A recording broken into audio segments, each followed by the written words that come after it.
સ્વપ્નસ કિચનમાં આપ સૌનું હાર્દિક સ્વાગત છે. તો આજે આપણે બનાવવાના છે એપલનો જામ.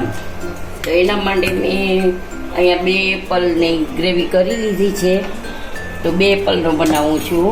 તો ગેસ આપણે ઓન કરશું. ચલો, આપણે ગેસ ઓન કર્યો છે અને સ્ટીલની કઢાઈ મૂકી છે.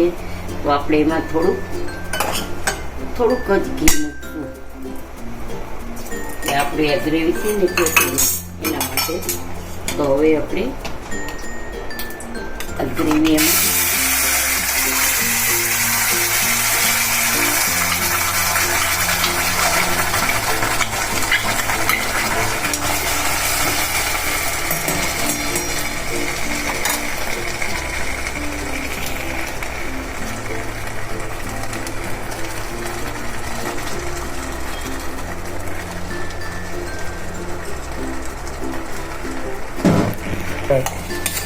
જુઓ, આપણે હવે ગ્રેવીને આવી રીતે ચલાવવાનું છે, રોકાવાનું નથી, ચલાવતું જ રહેવાનું છે. આ 1-2 કટકા છે પણ એ થઈ જશે, સરસ ચડી જશે ને એ પણ. એટલે આપણું હવે આપણે એને ચલાવતું રહેવાનું છે. 2 મિનિટ માટે ચલાવશું. પછી આપણે ખાંડ 1 વાટકી ખાંડ છે. 2 એપલ છે તો આપણે મીડિયમ સાઇઝના 2 એપલ લીધા હતા મેં.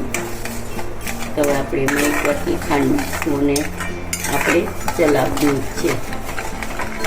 ગેસની ફ્લેમ સ્લો રાખશું.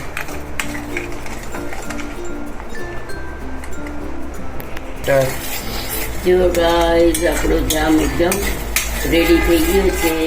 હવે એપલનો છે તો આપણે એમાં થોડોક રેડ ફૂડ કલર નાખશું. નહીં, જેવો જ આપણે નાખશું.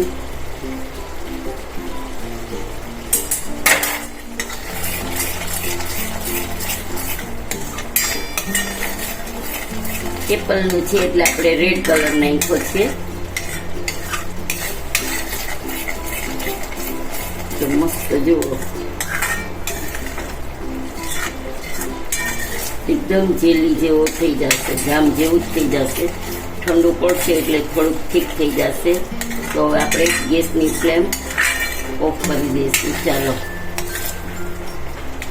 જોઈ શકો છો પેનને છોડવા માંડ્યું છે. તો આપણે સમજી લેવાનું કે આપણો જામ રેડી છે. બહુ એકદમ ઠીક કરવાનું નથી આપણે, કારણ કે આ ઠંડુ પડશે ને એટલે વધારે એકદમ સરસ થઈ જશે, જેલી ફોર્મમાં આવી જશે.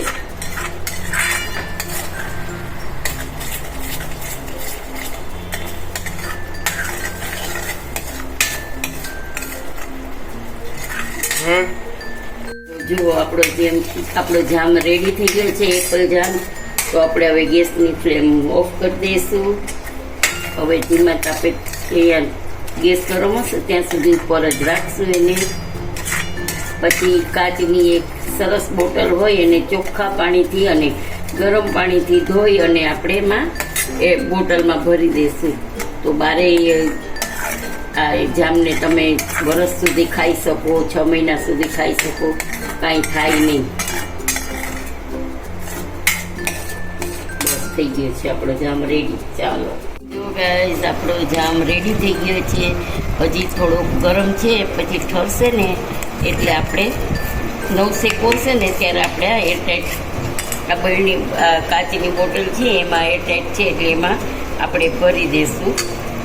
પછી 2 મિનિટ માટે ઠરવા દઈ. તો જુઓ, જેમ જામની ફોર્મમાં આવી ગયો છે. તો આપણો જામ રેડી છે, સરસ થઈ ગયો. હવે કાચની બોટલમાં ભરી લઈશું. તો આજનો વિડીયો તમને કેવો લાગ્યો તે તમે જરૂરથી જણાવજો. સબસ્ક્રાઈબ કરજો, લાઈક કરજો અને શેર કરજો. તો જામનો વિડીયો કેવો લાગ્યો તે મને જરૂરથી જણાવજો. જય શ્રી કૃષ્ણ.